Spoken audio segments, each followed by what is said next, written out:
el general Batista, ante los micrófonos de todas las emisoras del país. ¡Silencio! El 10 de marzo de 1952 había sido la fecha escogida. Un hombre, un militar, un político, le hablaba a los cubanos para justificar un golpe de Estado con el cual había llegado al poder. Hablo al pueblo de Cuba desde la ciudad militar, esta vez, en donde he tenido que regresar, forzado por las circunstancias y llevado por mi amor al pueblo, para reanudar una nueva gestión de paz. Hombro con hombro, debemos trabajar por la armonía espiritual de la gran familia cubana y sentirnos todos en esta patria que es de todos, como la quiso Martí, cubanos y hermanos, hombres y mujeres, unidos en el mismo ideal, en la misma esperanza, en las mismas ilusiones, para el progreso y la democracia, la libertad y la justicia. Pretendía así hacer creer que su nueva gestión gubernamental daría a Cuba armonía y progreso. Pero ¿quién fue realmente este hombre? ¿Por qué a la vuelta de tantos años los cubanos recuerdan sus palabras con indignación y desprecio? Te veo hoy, yo estoy sentado aquí, cuando Batista no podía estar sentado aquí. ¿Por qué? Porque venía el zinc. ¿Sabes qué cosa era el zinc? El zinc era el que cogía, lo montaban en el patrullero y lo llevaban para la estación de policía. No sabía si salía o no, porque decía, no, este es el movimiento 26 de julio. ¿Me entiendes? Y si era negro, yo no podía estar sentado aquí. Había mucho racismo, ¿verdad? Que no podía entrar al cine. Mi padre, que padre de cáncer, fue a una barbería y dijo, no te puedo operar, porque este es para bacán. Eso duele. Bueno, la opinión de un asesino, por ejemplo, en todas las cosas que sucedían en las estaciones de policía, que le sacaban las uñas, le sacaban los ojos, maltratándolo, humillándolo inclusive.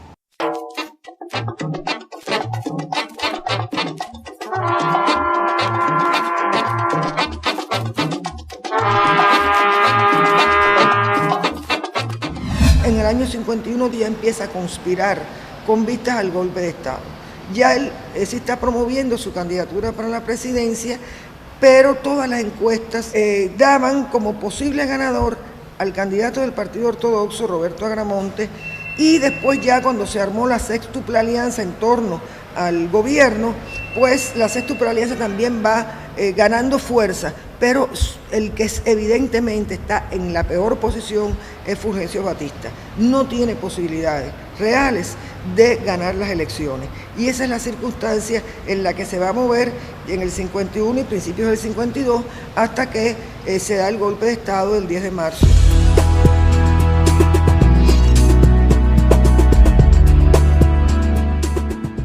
En los años 40 y 50 hay un gran debate en Cuba por la situación económica que existía en el país. De ahí que el gobierno de Batista en 1952 debía aplicar una política para tratar supuestamente de resarcir esa situación. Esto va a dar una imagen de un gobierno muy constructivo y realmente esto no se puede entender si no se entiende los problemas sociales que hay, los problemas de la estructura económica y la necesidad de enfrentar esto, como había dicho el informe Truslow, porque si no Cuba podía perderse. Y lo decía el informe Truslow, podía perderse para el sistema. Entonces, por tanto, hay que estructurar esta política, que también retorna a la restricción azucarera. Por tanto, menos producción azucarera, menos días de zafra, menos empleo, menos salario. El golpe entonces de 1952 agrava toda la situación social. Las clases desamparadas, para poder acceder al empleo, no le quedaba más remedio que aceptar las condiciones que fueran, las que les pactaran. Lo importante era obtener algún medio de ingreso, una situación desesperada. Y es que lo que Batista había pensado que sería todo un éxito, trajo como consecuencia un gran endeudamiento para el país. Realmente la deuda pública crece a niveles extraordinarios en todo este periodo y ya cuando llegamos al año 57 está en niveles que son muy preocupantes. Las cifras de desempleados serían alarmantes. más de 600.000 personas estarían en esta condición, lo que significaba un 24%, o lo que es lo mismo, un tercio de la población económicamente activa del país. Estamos hablando, y este es el primer elemento que hay que fijar, de un régimen capitalista de producción, donde la clase que está en el poder no es precisamente el proletariado, con un gobierno dictatorial que no tenía ningún interés, por supuesto, ni en que existieran programas de empleo, ni en que no se concebía una política, la existencia de una política de empleo. Por aquel entonces, los medios de comunicación solo transmitían al mundo imágenes que resaltaban la vida citadina, los grandes casinos de juegos, las casonas, los autos de lujo y las fiestas de la alta burguesía. Pero otra sería la situación del campo. Unos 300.000 niños eran explotados mediante el trabajo infantil en labores extremadamente peligrosas, como era el corte de caña. Pero no estaban allí por gusto, estaban porque sus padres no tenían empleo, no tenían condiciones para darle alimentos. Si no hacían estas cosas, toda la familia podía morir de hambre. Se estima que durante esta etapa el 60% de los campesinos cubanos vivían en barracones, cerca del 90% no tenía electricidad, el 43% eran analfabetos y el 44% nunca había ido a la escuela. A esto se unía el aumento de la corrupción, la prostitución, la discriminación racial y de género, la inseguridad social y la falta de asistencia médica. Además, se reprimió la libertad de prensa y de reunión y se cerraron universidades.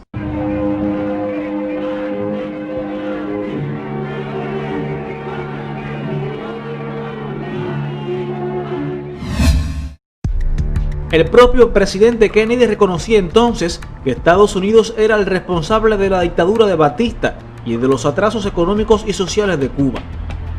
Aún así, las inversiones estadounidenses en la isla pasaron de 657 millones de dólares en 1950 a más de 1.000 millones de dólares en 1958. Esta etapa se considera también como la más cruel y sanguinaria, al imponerse el asesinato, la persecución y las torturas como métodos usuales para reprimir al movimiento revolucionario. En ese sentido, Fulgencio Batista formó el más grande aparato militar y represivo conocido en la historia de Cuba.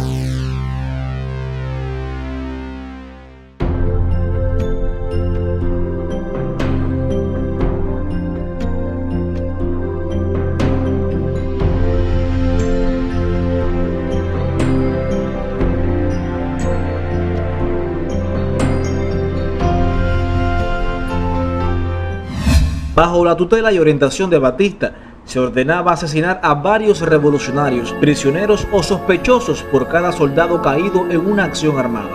Tras un rostro de hombre carismático, buen padre de familia y de muchos amigos, se escondía una personalidad fría, sin límites para asesinar. Si había inestabilidad en el empleo, si no había garantizada una seguridad, qué incertidumbre, qué angustia no había en la población, cómo no se iban a sentar las bases de que se unieran las masas populares para enfrentar esto y que saliera una vanguardia que lo hiciera. El hecho más connotado va a ser el grupo llamado Movimiento que encabeza Fidel Castro, que va a producir los sucesos del 26 de julio del año 53 con el asalto al Moncada, al cuartel Moncada de Santiago de Cuba y el cuartel Céspedes en Bayamo.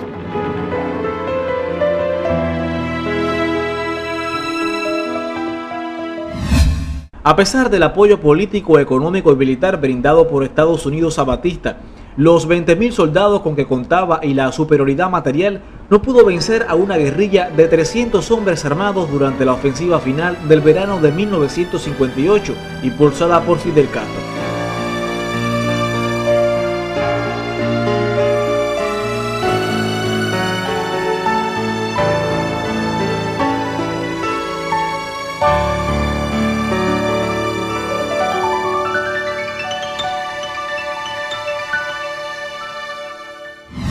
Lleva ya en un momento de crisis definitiva a que el 17 de diciembre el embajador norteamericano tenga que visitar a Batista para decirle le retiramos el apoyo.